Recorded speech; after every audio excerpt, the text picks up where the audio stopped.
नमस्कार मित्रांनो, मी विशाल सोनवणे.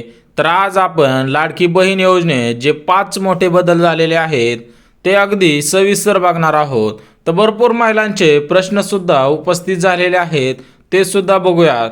तर पहिला प्रश्न आहे, सगळ्यात जास्त विचारला जात आहे, आमचा फॉर्म पेंडिंगला आहे तर आम्ही आता काय करू?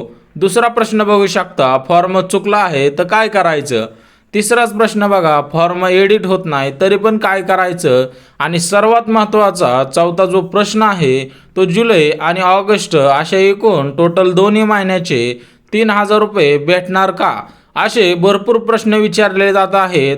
त्यांचे आपण अगदी जी आरनुसार सविस्तर पद्धतीने तुम्हाला कळेल एवढ्या सोप्या भाषेमध्ये आपण समजून घेणार आहोत.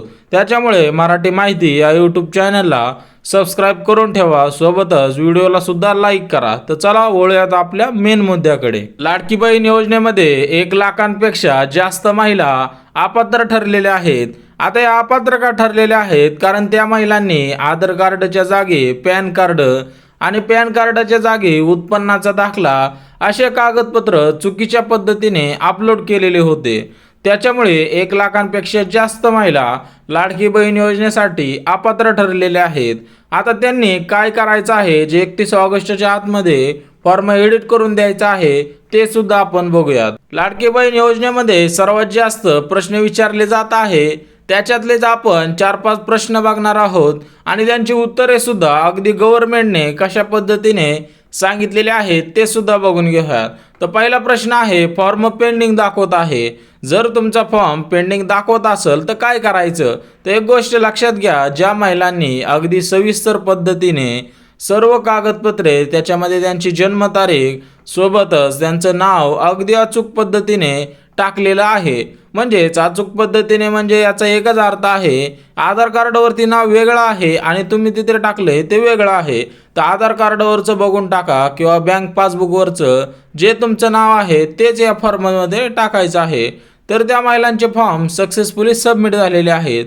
म्हणजे ज्या महिलांनी अगदी अचूक पद्धतीने हा फॉर्म भरलेला आहे तर अशा महिलांचे फॉर्म सक्सेसफुली सबमिट झालेले आहेत.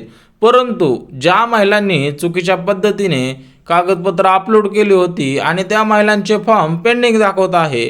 आता याचं एकच कारण आहे, तर त्या महिलांनी काहीतरी पद्धतीने चुकीचे डॉक्युमेंट अपलोड केलेले आहेत किंवा त्यांचं नाव जन्मतारीख ही चुकीची टाकलेली आहे. तर आता सरकारने पूर्णपणे नारी शक्ती दूत ॲपमध्ये एडिट नावाचं ऑप्शन दावलेलं आहे. त्या एडिट नावाच्या ऑप्शनवरती क्लिक करायचं आहे आणि तिथं जो ऑप्शन आहे तिथं आपला नंबर टाकायचा आहे. तर नंबर याच्यासाठीच टाकायचा आहे, इथं तुमची KYC सुद्धा केली जाणार आहे. त्याच्यामुळे आपला नंबर टाकायचा, जो मोबाईल नंबर रेडी असेल किंवा चालू असेल किंवा आधार कार्डला जोडलेला असेल, कोणता जरी तुमच्याकडे मोबाईल नंबर असेल तो मोबाईल नंबर सबमिट करायचा आहे आणि त्याचा OTP त्या नंबरवरती येणार आहे. तर तो OTP टाकायचा आहे. त्यावेळेस तुमचा फॉर्म अगदी अचूक पद्धतीने आणि एकदम सक्सेसफुली दाखवणार आहे. त्याच्यासोबतच बघू शकता, नाव, जन्मतारीख सगळ्या गोष्टी अगदी अचूक पद्धतीने भरल्या तर काय अडचण येत नाही. कारण फक्त एकदाच फॉर्म चुकीचा असेल तर तो दुरुस्ती करता येणार आहे.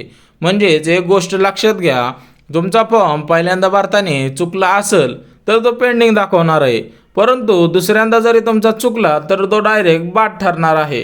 एक गोष्ट लक्षात घ्या, एकदा चुकी केली ठीक आहे, दुसऱ्यांदा चुकी केली तर तुम्ही लाडकी बहीण योजनेसाठी अपात्र ठरणार आहात, म्हणजे ठरणार आहात. त्याच्यामुळे एकदाच फॉर्म भरा, अगदी अचूक पद्धतीने भरा, पेंडिंग सुद्धा दाखवणार नाही. भरपूर महिलांचे फॉर्म सक्सेसफुली झालेले आहे. आता आपण दुसरा प्रश्न बघून घेऊया. तर फॉर्म चुकला आहे काय करायचं? तर काही महिलांचे फॉर्म अचूक पद्धतीने भरत असताना ऑटोमॅटिक सबमिट झालेले आहेत. तर त्या महिलांसाठी एडिट नावाचा ऑप्शन आलेला आहे. त्याच्यामुळे त्यांना सुद्धा आता एक चान्स आहे अशा पद्धतीने अगदी सविस्तर आणि अचूक पद्धतीने तो फॉर्म भरून द्यायचा आहे. जरी तुमचा फॉर्म चुकलेला असेल तरी पण काही काळजी करू नका. शासनाने त्याच्यामध्ये एडिट नावाचा ऑप्शन दाखवलेला आहे, जो आपला नारी शक्ती दूत ॲप आहे. नाहीतर त्यांना या 2 महिन्यांचे आणि भविष्यात सुद्धा 1,500 रुपये भेटणार नाहीत. तर ज्या महिलांचे फॉर्म चुकलेले आहेत आणि त्यांनी एडिटच केला नाही तर त्या महिलांना या योजनेचा भविष्यात सुद्धा लाभ भेटणार नाही. आता आपण पुढचा प्रश्न बघून घेऊयात. तर जुलै आणि ऑगस्ट अशा 2 महिन्यांचे एकूण 3,000 रुपये भेटणार का? त्या प्रश्नाचं उत्तर आहे होय, तरी पण आपण सविस्तर बघून घेऊयात. तर ज्या महिलांनी जून आणि जुलै आणि ऑगस्ट या 3 महिन्यांमध्ये लाडकी बहीण योजनेचा फॉर्म भरलेला असेल तर त्या महिलांना टोटल मिळून 3,000 रुपये भेटणार आहेत. परंतु ज्या महिलांनी 31 ऑगस्ट नंतर फॉर्म भरलेला असेल किंवा भरला असेल किंवा भरणार असेल तर त्या महिलांना सप्टेंबर महिन्यापासून पुढे 1,500 रुपये भेटणार आहेत.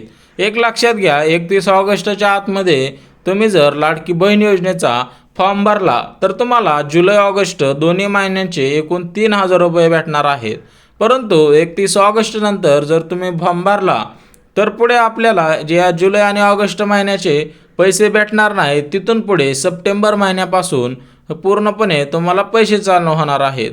त्याच्यामुळे फॉर्म भरताना काही पण चूक करू नका, अगदी अचूक पद्धतीने भरा. सोबतच बघू शकता एक नवीन अपडेट आलेले आहे. तर संजय गांधी निराधार योजना आणि भरपूर सरकारी योजनांचा जर त्या महिला लाभ घेत असतील आणि त्यांनी लाडकी बहीण योजनेचा फॉर्म भरलेला असेल तर त्या महिलांना या योजनेसाठी अपात्र ठरलेले आहात. कारण 1,10,000पेक्षा जास्त फॉर्म अपात्र ठरलेले आहेत. तर ते पूर्णपणे संजय गांधी निराधार योजनांचे होते. म्हणजे एक गोष्ट लक्षात घ्या, ज्या महिलांना संजय गांधी निराधार योजना भेटत होती परंतु त्यांनी तरी पण लाडकी बहीण योजनेचा फॉर्म भरला होता तर त्या महिलांना वाटलं असेल की आपण पात्र ठरू.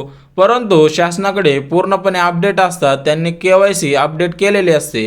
त्याच्यामुळे त्यांच्या लक्षात आले की संजय गांधी निराधार योजनेचे सुद्धा फॉर्म भरपूर आलेले आहेत. त्याच्यामुळे त्यांनी पूर्णपणे हे फॉर्म अपात्र ठरवले आहेत.